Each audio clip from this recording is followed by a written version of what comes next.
بسم اللہ الرحمن الرحیم۔ شروع اللہ کے نام سے جو بڑا مہربان اور نہایت رحم کرنے والا ہے۔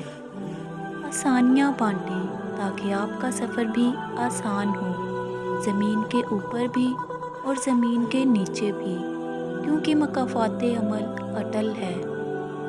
میں نے اپنی زندگی سے یہ سیکھا ہے کہ انسان کو کبھی بھی حساس نہیں ہونا چاہیے۔ ایک حساس انسان سب سے زیادہ مشکلات اپنی ذات کے لیے پیدا کرتا ہے۔ ایسی باتوں کو گھنٹوں سوچتا رہتا ہے جو کسی نارمل انسان کے لیے کوئی معنی نہیں رکھتی۔ کسی کو کندھے کا سہارا نہ دیں تو لفظوں کا سہارا دے دیا کرو، کیونکہ ٹوٹے ہوئے لوگ اکثر لفظوں سے بھی سنبھل جایا کرتے ہیں۔ پورا ہونے کی خواہش میں انسان بہت کچھ کھو دیتا ہے اور بھول جاتا ہے یہ بات کہ چاند بھی تو آدھا ہی خوبصورت ہوتا ہے۔ نعمت کے معاملے میں اپنے سے کمتر کو دیکھیں، شکر گزار بن جائیں گے، اور مصیبت کے معاملے میں اپنے سے زیادہ مصیبت والے کو دیکھیں، صبر کرنے والے بن جائیں گے۔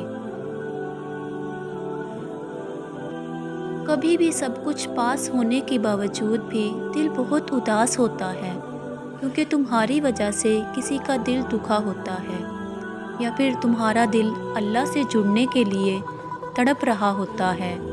اللہ سے بات کیجئے، سکون آ جائے گا۔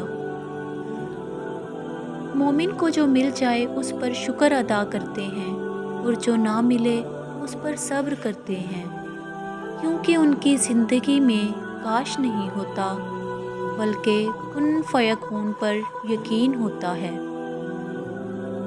جس چیز کا کبھی ہم خیال بھی نہیں لانا چاہتے، جب وہ حقیقت بن کے سامنے آتی ہے تو ہم چپ چاپ سہ جاتے ہیں۔ ہم اپنی برداشت سے ناواقف ہیں، لیکن ہمارا رب جانتا ہے کہ ہم کن کن چیزوں کا سامنا کر سکتے ہیں۔ اللہ کسی شخص کو اس کی برداشت سے زیادہ تکلیف نہیں دیتا۔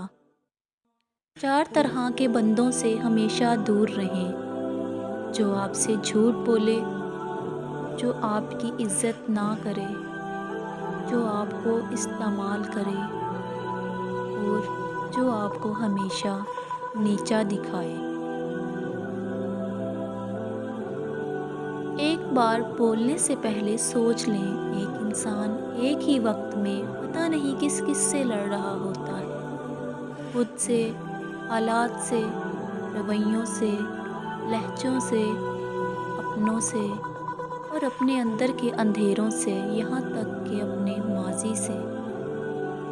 کبھی کبھی یوں لگتا ہے جیسے انسان کا وجود برف کا بنایا گیا ہو، جس کا زندگی کے اختتام تک رفتہ رفتہ پگھلنا ضروری ہے۔ اگر ٹھہر گئے تو زندگی جامد ہو جائے گی اور سانس ساکن۔ اس لیے پگھلتے رہنا، وقت کے ساتھ ساتھ بہتے رہنا ہی زندگی ہے۔ جو لوگ چونٹی کو بھی چوٹ لگنے پر دکھی ہو جاتے ہیں، وہی لوگ جب کسی کو کہہ دیں کہ تم مر بھی جاؤ تو فرق نہیں پڑے گا، تو کوئی کیا جانے اس بے حسی تک پہنچنے میں ان کے احساس کو کیسے کیسے قتل کیا ہوگا۔ بعض اوقات ہم صحیح ہوتے ہوئے بھی صفائیاں دیتے ہیں، کیونکہ ہم اس تعلق کو کھونا نہیں چاہتے۔